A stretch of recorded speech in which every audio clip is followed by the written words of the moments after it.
We are talking about Sanskrit pedagogy. इसका मतलब है संस्कृत शिक्षण शास्त्र। इस वीडियो में हम सिर्फ इसका सिलेबस डिस्कशन करने वाले हैं, ठीक है। और जो इसका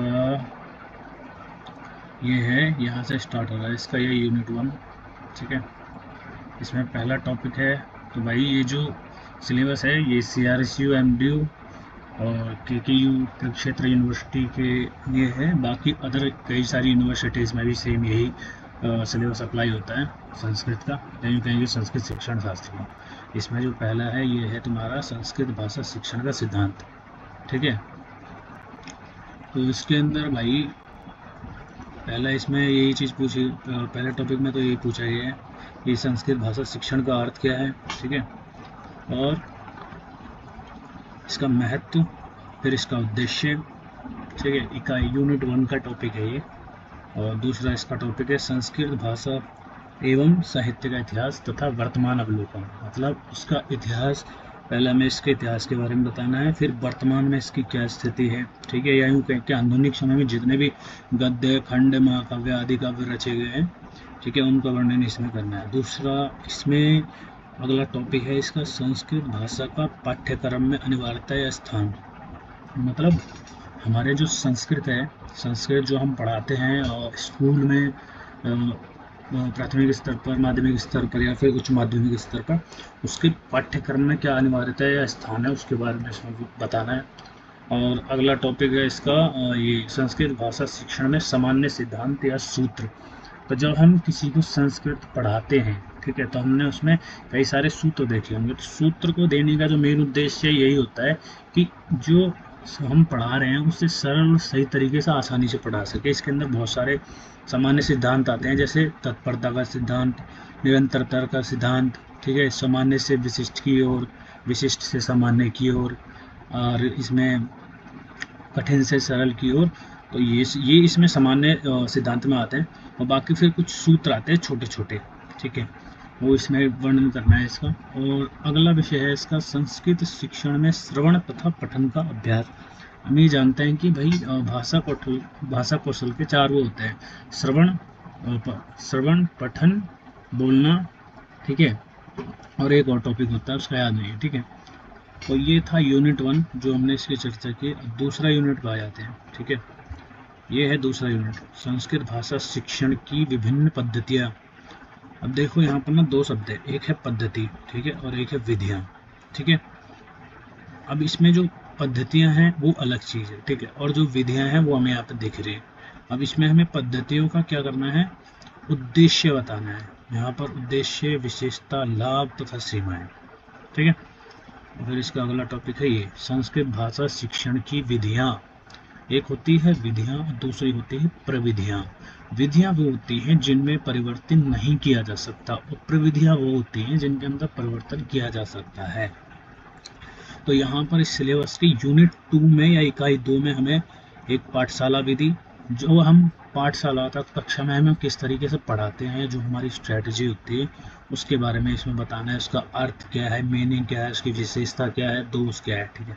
दूसरा है पाठ्य पुस्तक विधि। हमने कई बार संस्कृत के जो हमारे जो टीचर होते हैं, हमने उनको देखा होगा कि वो हमें क्या करते हैं, पुस्तक से पढ़ाते हैं। तो उसको किस प्रकार से वो बच्चे को उसे एक्सप्लेन कर रहे हैं, किस प्रकार से पढ़ा रहे हैं, एक एक शब्द का मीनिंग, जैसे हम पहले हम उसको पैरा पढ़ाते हैं, फिर उसके बाद उसकी व्याख्या करते हैं, फिर उसमें कुछ व्याकरण शब्द होते हैं उनके बारे में बताते हैं।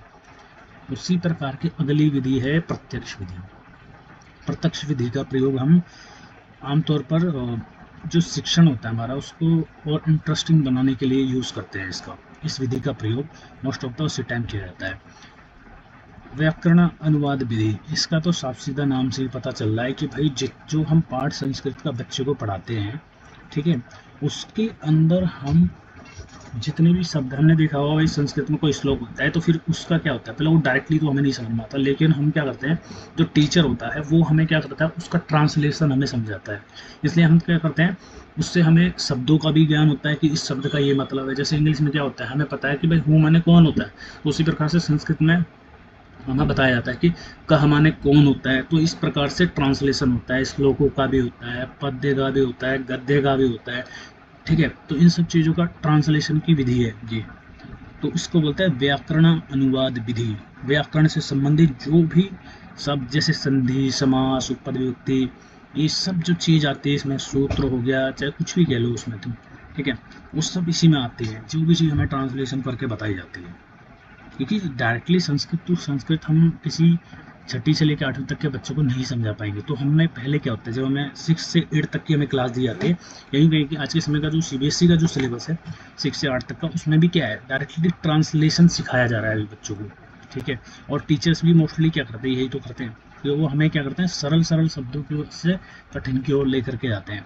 तो इसलिए यहाँ पर एक ये था, ये टॉपिक था ना, सिद्धांत और सूत्र। तो एक सूत्र आता है सरल से कठिन की ओर, तो वो इसी चीज़ का पार्ट है। अगला टॉपिक है इसमें हमारा, तो भाई ये तो थी विधियाँ, जो कि चार विधियाँ थी जो पूरी हो चुकी है। फिर आता है संस्कृत पाठ्य पुस्तक निर्माण। अब मान लो आप कक्षा में गए, आप उसको किस तरीके से बच्चों के सामने प्रेजेंट करोगे, उसे कैसे पढ़ाओगे, उस तरीके का जो हम, जिस तरीके से हमारा परफॉर्मा होता है, हम किस तरीके से उस चीज़ को बनाते हैं, ये उस चीज़ से रिलेटेड है। अगला टॉपिक हमारा ये संस्कृत अध्यापक तथा दृश्य और श्रव्य साधन का प्रयोग, ठीक है। तो अब जो संस्कृत का जो टीचर होता है, मोस्ट ऑफ द टाइम क्या होता है कि कुछ जो टीचर्स होते हैं उनको ना दृश्य मतलब दिखाने का, आजकल क्या है,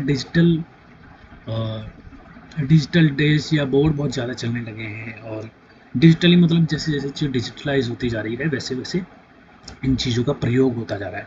तो एक टीचर इन चीज़ों का कैसे प्रयोग करता है, या क्या उसे चीज़ों का सामना करना पड़ता है, इन सब चीज़ों के बारे में इसमें बताया गया है, ठीक है, और उनका किस प्रकार से प्रयोग करना है। और अगला है सूक्ष्म तथा विस्तरित पाठ योजना, अर्थात माइक्रो यानी कि स्मॉल लेसन, और विस्तरित पाठ योजना किस प्रकार से उसका निर्माण करना है, इस चीज़ के बारे में इसमें बताया था। अगला है संस्कृत भाषा शिक्षण एवं पुस्तकालय। अब संस्कृत की जो भाषा है उसका शिक्षण किस प्रकार से किया जाता है। पुस्तकालय या लाइब्रेरी की बात की जा रही है कि वहाँ पर हमारे पास संस्कृत की पुस्तकें हैं या नहीं है, इस चीज़ से रिलेटेड इस विषय का जो है, इसका टॉपिक, इस विषय पर चर्चा की जाती है इसमें। अगला हमारा इकाई है नंबर 3, मतलब इकाई 3 मतलब यूनिट 3 है। इसमें संस्कृत की विधाओं की शिक्षण, मतलब हमने गद्य पढ़ा है, पद्य पढ़ा है, व्याकरण का शिक्षण भी पढ़ा है, रचना शिक्षण भी पढ़ा है, मतलब, ठीक है, कि किस प्रकार से हम उसे लिखते हैं, इस चीज़ के विषय में। अनुवाद शिक्षण, तो हमें किस प्रकार से अनुवाद कराना है, गद्य को कैसे पढ़ाना है, ठीक है, पद्य को किस प्रकार से पढ़ाना है, और व्याकरण को किस प्रकार से पढ़ाना है। तो इन सब चीज़ों का ध्यान रखा जाता है। ये सारे टॉपिक है इसके अंदर, ठीक है।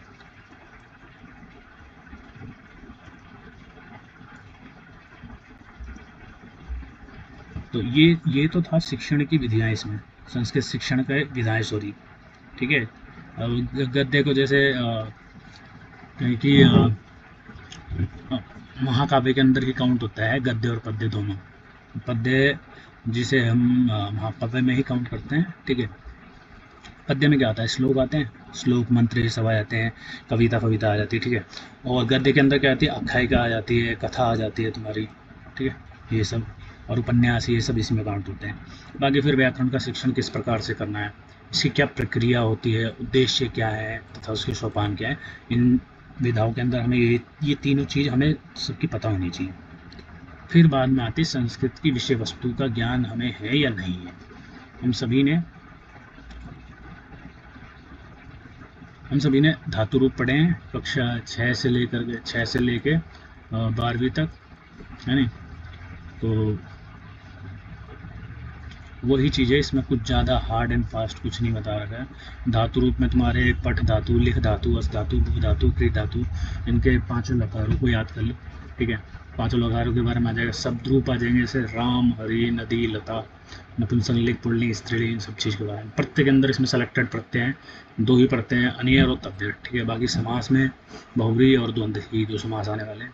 अब दूसरा है इसका शब्दार्थ तथा अनुवाद, ठीक है। शब्दार्थ, शब्दों का अर्थ पता होना चाहिए, अनुवाद पता होना चाहिए। ये क्या बता रहा है, ये बता रहा है 8वीं से लेकर के 10वीं की हरियाणा बोर्ड क्रम के अनुसार, जो हरियाणा बोर्ड है उसके पाठ्यक्रम के अनुसार, ठीक है। तो मोस्टली क्या है, शब्दों का अर्थ और अनुवाद 10वीं तक के लिए।